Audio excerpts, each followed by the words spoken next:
Hello, you're watching TVP World Talks. I'm Jan Szrewiński. The three-day truce in Ukraine has come and gone, and Kyiv and other cities have once again found themselves under Russian attack.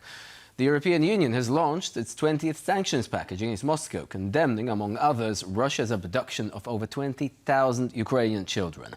Yet the sanctions are not all-encompassing, with the Russian nuclear sector being left largely untouched.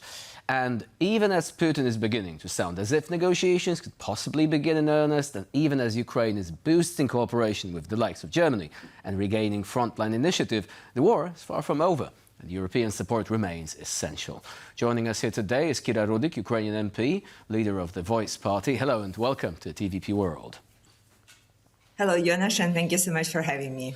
So before we begin, a quick comment, please, if you will, about the Yermak case. This is a very high-profile case that has been making the headlines recently. So yesterday, the suspicion was issued for Yermak, who was President's aide and chief of staff for 5 years.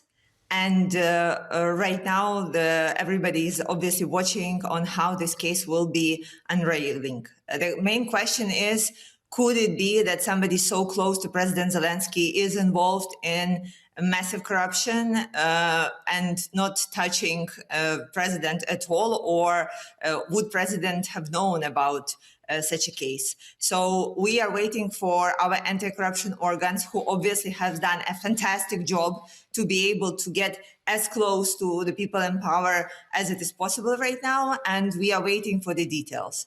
Obviously, that is not a good look for Ukraine. And we hope that right now, by the results and by the process of this anti-corruption case, we will show our partners that Ukraine can be trusted, because if there are people who are trying to get from the war, that they are found, prosecuted and punished. So now back to the issue of sanctions, and let's address the elephant in the room immediately. Why isn't Rosatom on the list of sanctions? Yet again, despite suggestions that it should be there, one of the most important parts of the Russian military-industrial complex has been left largely untouched. That's a very good question, Jonas, and we are constantly asking this when we are talking with our international partners.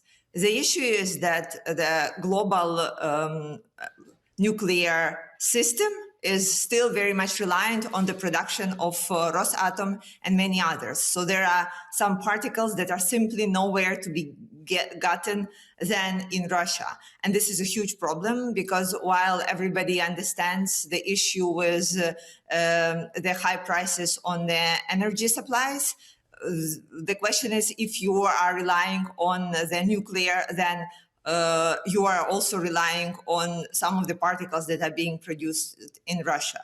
So it seems that this is the downside of globalization, and we really hope that European countries are diversifying their manufacturing to be able to replace Rosatom's production as soon as possible. And it is a very important issue there, because according to the existing statistics, since 2022, Europe has spent over 1.6 billion euros for uranium imports alone. And of course, Rosatom is not neutral by any means. It is controlling the illegally seized Ukrainian nuclear power plant in Enerhodar. Now, let's talk about the sanctions again from a more positive side. What do you think are the most important improvements in this latest sanctions package? So first and foremost is targeting Russia's financial sector. Then it is including more ships of the Shadow Fleet into the sanction list. However, this sanctions list even didn't get to a half of the Russia's Shadow Fleet. So the big question is, the people who are preparing the sanctions list, would they not know about the rest of the Shadow Fleet, or are they hoping that this Shadow Fleet will magically disappear? So we are constantly lobbying in Brussels for adding all the ships from Russia's Shadow Fleet to the sanctions list. So it's less than 1,000 ships So it is completely possible. It's not like that's infinity amount of them. Why do you think this is happening? I mean, this is really interesting because does it have to be like on a case-by-case basis, essentially having like a list of ships that you compile and update, or can you create a legal framework whereby any ship doing a certain type of business and violating a certain type of provisions is going to be automatically covered by these sanctions? So it should be two levels. So the one would list all the ships that are under suspicion. And then additionally, if ships from this list are conducting certain actions and operations, then they should be sanctioned, and then all the matters should be applied to them. So it's not a unique procedure and not an unusual procedure. This is how it worked for Iran and for many other countries for years. So it's rather a political matter where there are obviously companies and countries that are benefiting from Russia exporting and using shadow fleet. And so this gradual process is an attempt to continuously pressure Russia rather than cutting them loose right away. We do not agree with this process. We would want it obviously to be harsher, but this is the choice of our partners as of right now. Now, there has been some interesting developments on the Russian side. Vladimir Putin suggesting the war may be coming to an end, even actually following all those scathing remarks he had made about, the so-called Nazi regime in Kyiv. Obviously, this is not true, right? But right now, actually, him saying during one of his speeches, Mr. Zelensky. So all of a sudden, some newfound respect. Do you think that this change of tone can lead up to anything, or is it just more Russian smokescreen?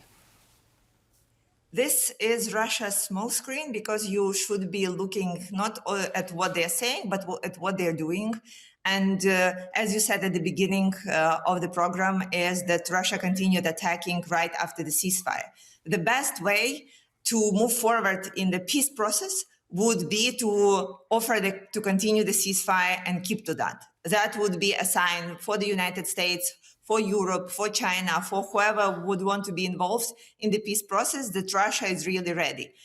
While they continue killing civilians, it is not a sign of a country that is willing to stop the war, and especially that we are aware of the additional mobilization process that is happening in Russia.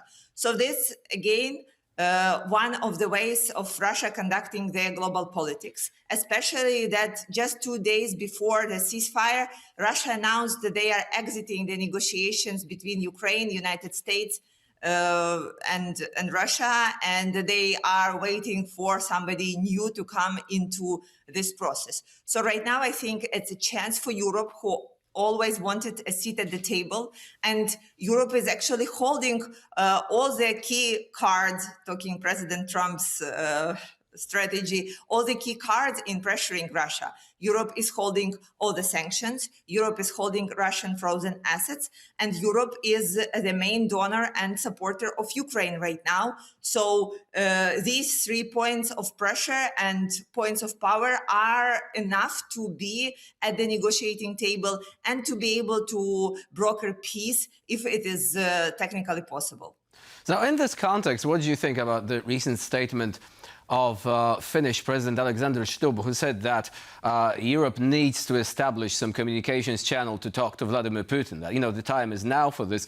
Are you worried about this, or would this actually be a part, perhaps, of some concerted effort to ensure that this pressure is being applied using diplomatic channels? What do you think of that? Because even in Europe, there is a lack of unity concerning whether we should be talking to a regime that keeps killing civilians on a daily basis in Ukraine. So as a citizen, I would say no talks with Russia. Give Ukraine as many weapons as we need, and you wouldn't have to talk to Russia. But as a politician, I can tell you that given that the United States are certainly pulling off the negotiations, it's a good time for Europe, if there would be unity and if there would be a single negotiator, to step in, trying to find a solution, to a diplomatic solution, if it is possible. Because there is a third option in this matter, it's China. And I think we in Ukraine would rather much prefer having Europe in these negotiations. I want everybody to understand that these negotiations are not something that is definitely bringing peace, but they are touching many important points for Ukraine. For example, exchange of the prisoners of war and return of Ukrainian children. And I can tell you now as a woman that if you need to talk to Putin to bring one single child back, then you should go ahead and do that, because one family will get their child back, and that would be amazing and life-changing for them. So in this matter, specifically for humanitarian aspects, we would prefer to have somebody, some European leader, to be participating in certain negotiations. Now, you've mentioned it would be worth it even if there was one child. There is 20,000 of them, according to statistics. Can you tell us more about this? Because this is something very important. Why these kids are being taken away? What is being done to them by the regime in Moscow? So we have numerous proofs of, first, that it's even more than 20,000 children that have been kidnapped from their families from around the front line, but also from the temporary occupied territories. What is happening to them, they are either given to a new Russian families, which is completely crazy if you think about it, having their life families just here. And second, they are sent to the camps where they are being trained to fight. And especially the older ones, where they are learning to sing Russian anthem, and they are being told that Ukraine is a Nazi country, etc., which is, again, completely untrue. But this is what Russia has been doing in Donbass since 2014. They would take this younger generation that never knew Ukraine, and they would mobilize them against Ukraine. So basically, it would not be Russian citizens dying in this war, but people from the temporary occupied territories who used to be Ukrainians and their kids. And this is absolutely, it's so hard to imagine that this is real. But again, we have so many proofs, both from the children that we were able to get back to Ukraine, and also from the international organizations that have seen those camps, that understand these processes. And this is why this is a key mission for us while the war is going, to get as many children back to Ukraine as possible. And we are grateful for everyone who is helping in this effort. Gulf countries, European countries, United States, Melania Trump, whoever is involved, we are grateful to them. And the European Union has imposed sanctions on entities involved in these particular Russian war crimes, which, of course, is a step in the right direction. Kira Rudik was our guest today here on TVP World. Thank you very much for joining us and for sharing your insight. Thank you. And I'm You're watching TVP World. Please do stay with us.